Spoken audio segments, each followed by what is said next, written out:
Bien, con eso se cierra un poco todo lo que es la industria convencional, por lo menos en volúmenes. Hace un par de años, décadas, sí, alrededor de la década del 60, eh, en Estados Unidos se empezó a investigar en generar fracturas dentro de la explotación de hidrocarburos.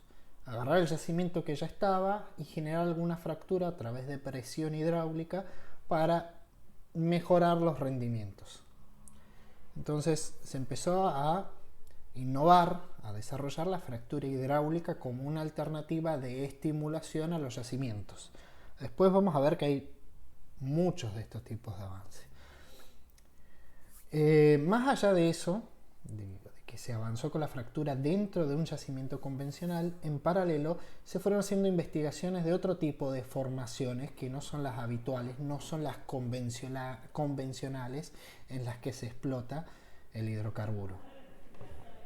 Pero se vio que explotarlas era muy difícil o totalmente inviable o económicamente inviable para las tecnologías de la época y con lo que se contaba y con las rentabilidades. Con el tiempo, la rentabilidad de los productos ha aumentado, la cantidad de consumo ha aumentado, las reservas mundiales han mermado, entonces hay como una necesidad mayor de buscar alternativas, buscar nuevas fuentes, buscar nuevos yacimientos o recurrir a situaciones más complejas. La tecnología ha avanzado y también ha permitido abordar de manera económica situaciones más complejas. Una de estas es la explotación no convencional del shale. Se va a otra roca, a una formación de roca madre, que en la unidad correspondiente vamos a explicarlo en profundidad y desarrollar bien cada uno de estos temas. Pero la idea es ir a esta formación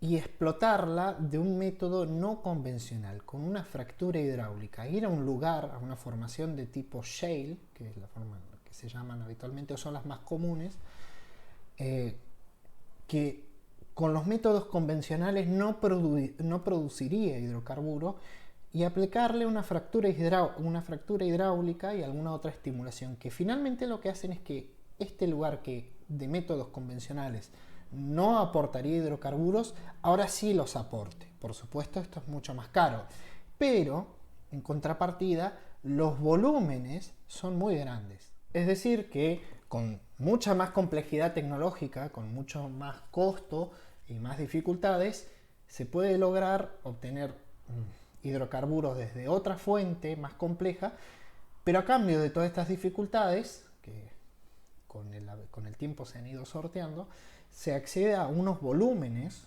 impresionantes, volúmenes muy grandes de hidrocarburos.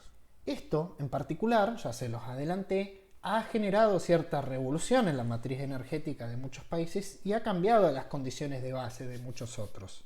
Particularmente Estados Unidos, en la explotación del no convencional, desarrollar la tecnología hasta que esto ha sido rentable y ha tenido un tamaño adecuado para todo lo que hay que hacer, ha permitido que Estados Unidos pase en 10 años de ser un país deficitario en recursos energéticos e importador de energía, a ser un país superavitario y que es autosuficiente, autoabastecido de petróleo y gas. Es decir, que hoy Estados Unidos no está comprando ni vendiendo en función de lo que necesita para su consumo, sino que está directamente explotando sus propias reservas a través de lo no convencional. De esta forma, como les comenté, hay muchos métodos de explotación no convencionales, pero el que más ha prosperado y el que se ha masificado y ha llegado a tener cierta rentabilidad y una explotación masiva es la explotación de las formaciones shale, que no son las mismas formaciones que convencionalmente se explotaban, después veremos las diferencias, a partir de las cuales, o mejor dicho, en las cuales se hace un proceso de generar una perforación horizontal, y en esa perforación horizontal generar una serie de fracturas para que el hidrocarburo que no fluiría de otra forma, en estas formaciones shale, que son muy compactas, de muy difícil tránsito, fluyen. En esta representación podemos ver cómo la producción convencional de gas y petróleo para Estados Unidos desde los 80 en adelante ha ido decayendo fuertemente hasta 2005, por poner un número. A partir de donde 2010, 15, 20 se puede ver un crecimiento y un amesetamiento previsto muy grande. No obstante, vean que el convencional sigue decayendo por más que la producción total aumente. La producción total termina aumentando básicamente porque empiezan a aparecer estos no convencionales, que son algunos menos habituales que vamos a ver, que se explotaban relacionados con el carbón y otras cuestiones, pero empiezan a tomar preponderancia fuertemente, aparecen en 2010 con una carga significativa el shale gas y el shale oil, es decir, hidrocarburo líquido y gaseoso extraído de esta roca madre. Vean cómo para el 2015 ya suponían mucho más de la mitad del hidrocarburo obtenido, y para 2020 es prácticamente el 75% la explotación no convencional en Estados Unidos.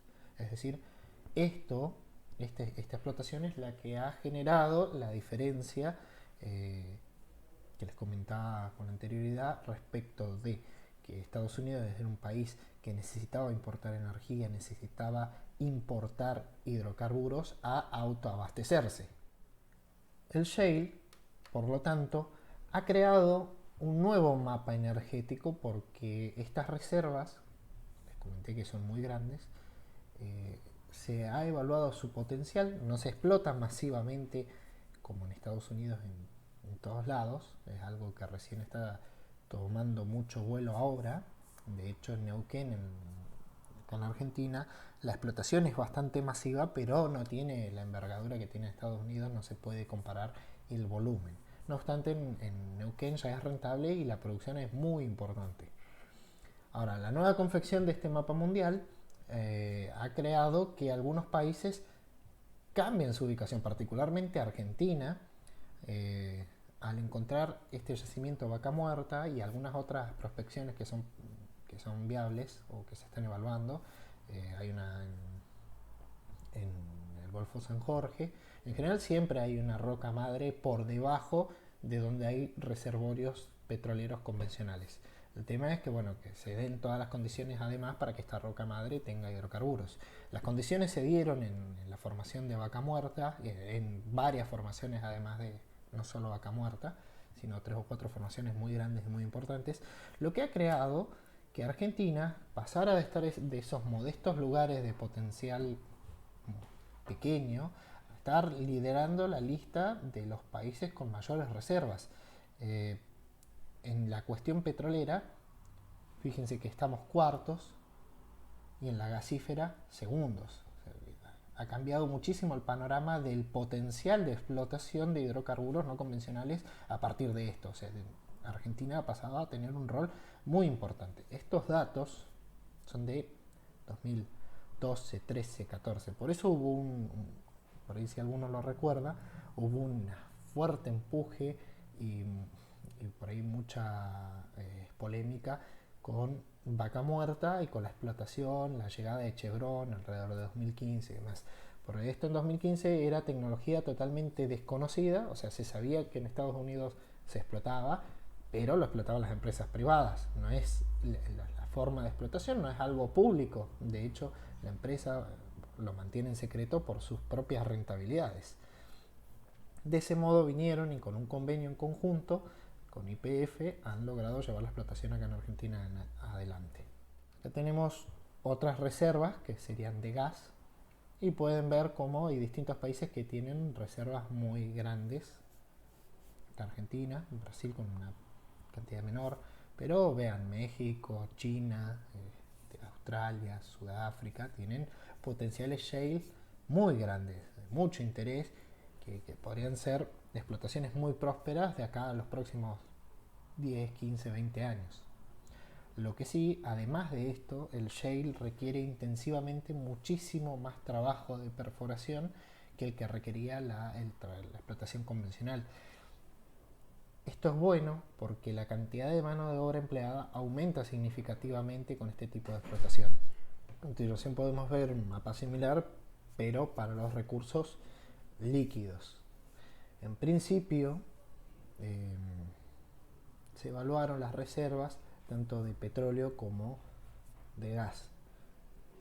Por ciertas creencias, hace unos 10 años atrás, creencias bastante bien fundamentadas respecto a las dificultades de la explotación, de las viscosidades, las movilidades y varias cuestiones técnicas más, se creía que producir líquido, producir el petróleo iba a ser muy difícil o irrentable en todo sentido. Las tasas de rentabilidad se calculaban que iban a ser muy bajas y no se iba a poder llegar a explotar. Entonces, lo primero que avanzó fuertemente en los últimos años fue la explotación de gas shale. Con el tiempo empezaron a mejorar las tecnologías y empezaron a hacer pruebas con los yacimientos que estaban más cerquitas a los de gas, que vendrían a ser los yacimientos de petróleo. Después vamos a ver que los yacimientos de petróleo suelen ser más livianos o de mejor calidad conforme uno se acerca a la cresta donde hay una producción de gas, lo cual les permitió realizar algunas perforaciones para ir probando. El hecho es que con las pruebas se dieron cuenta de que había posibilidades de producir y empezaron a probar cada vez más. Hoy por hoy, por ejemplo, Argentina en particular, en Neuquén se produce más de la mitad de los pozos producen líquido en vez de estar produciendo gas, porque es más rentable y sirve para algunas cuestiones diferentes. Gas en otras explotaciones convencionales todavía tenemos, por ahí adolecemos más de petróleo. Entonces, bueno, unas cuestiones comerciales propias del consumo del país y de la empresa. Pero está bueno aclarar que hoy ambos productos se pueden obtener a partir de la explotación no convencional de shale.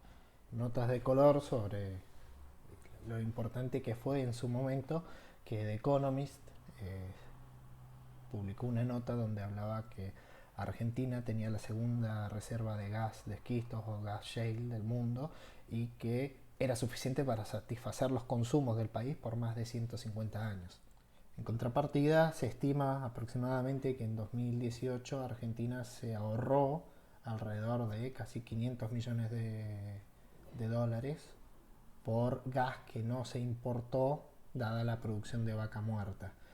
De hecho, ahora con la construcción del próximo gasoducto, ya la explotación de shale ha avanzado tanto que los gasoductos Neuva 1 y 2, que son los que conectan Neuquén con Buenos Aires, ya están en su límite de capacidad, por lo tanto se ha licitado una nueva obra para hacer un tramo de gasoducto más, el cual va a permitir, además de suplir totalmente la demanda y los picos de demanda, poder exportar gas natural, e incluso se está hablando de un proyecto de, algo comenté, respecto de generar una instalación de una planta de licuefacción de gas para exportar barcos. Este es el impacto que ha generado la industria del shale en los hidrocarburos.